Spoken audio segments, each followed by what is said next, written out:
And we're back, YouTube, with a comic review. Spider-Man, Superman. We finally found like the the continuation of the other story of Superman, Spider-Man.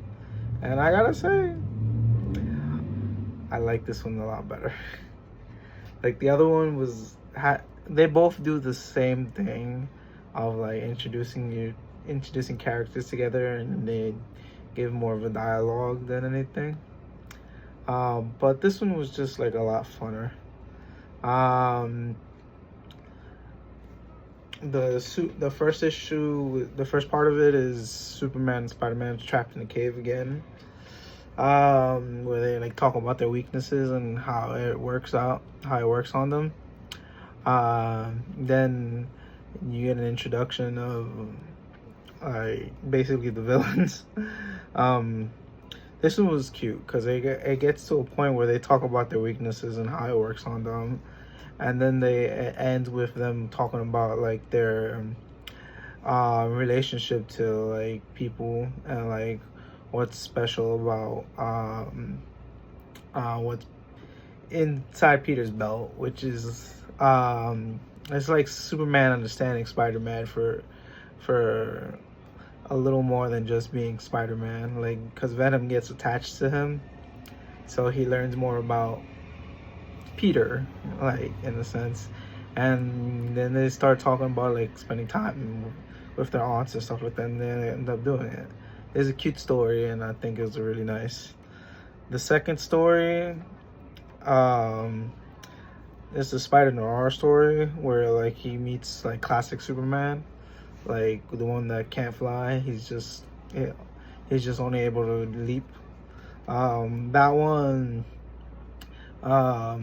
it's all right. It's not my favorite story.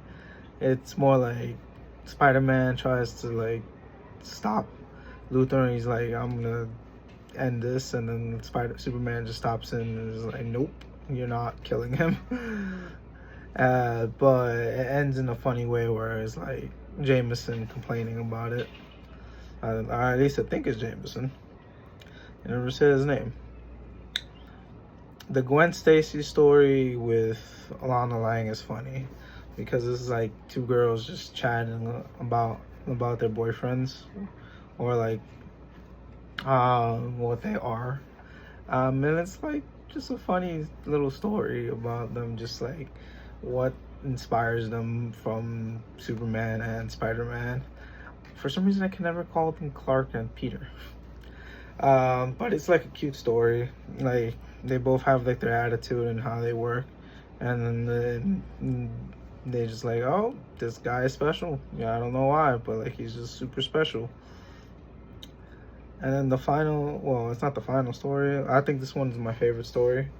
Um, it's not a Spider-Man character. It's the Thing. He has like a thing with Superman, and like apparently some villain was like Mysterio was using like some rage-inducing rock to like make everybody like go angry and stuff like that.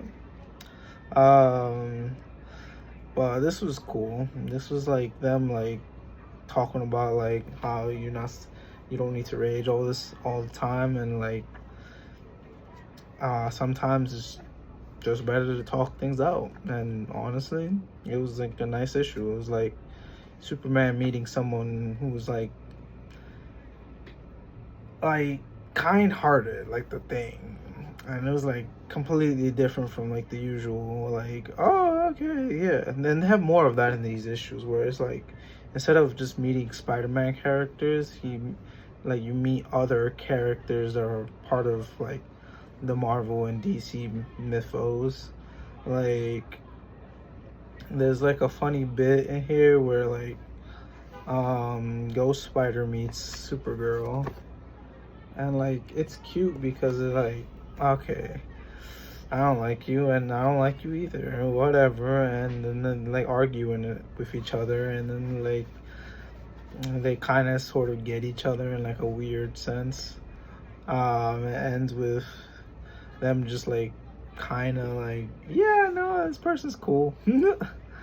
um The last story is like Wonder Woman and Thor, Jane Foster Thor. And this one was like a surprising one because I didn't think they would use Jane Foster Thor anytime soon again.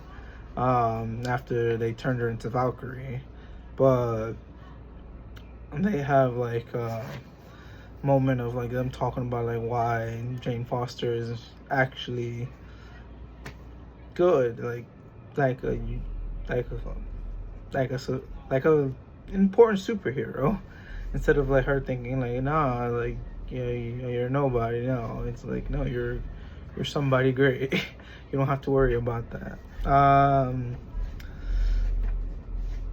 But yeah, that's how that story ends. It's like interesting. So like Superman, Spider-Man had more of like Spider-Man crossover characters. This one legit just like, no, we're just gonna do like multiple stories, and like where like superheroes meet each other, and it's like, oh, okay, that's not bad. Like, I still want Superman, Spider-Man to get a continuation so I could see more of like what happens with the stories, but we're probably not gonna get that. That's like the one that made me want another issue to both of them. But like, let's hope Marvel and DC decide, yeah, we're gonna do them again. We're gonna do issue number 2. Like, I would like a whole lot of it. All right, thanks guys. Like, subscribe, and comment. This has been Spider-Man Superman.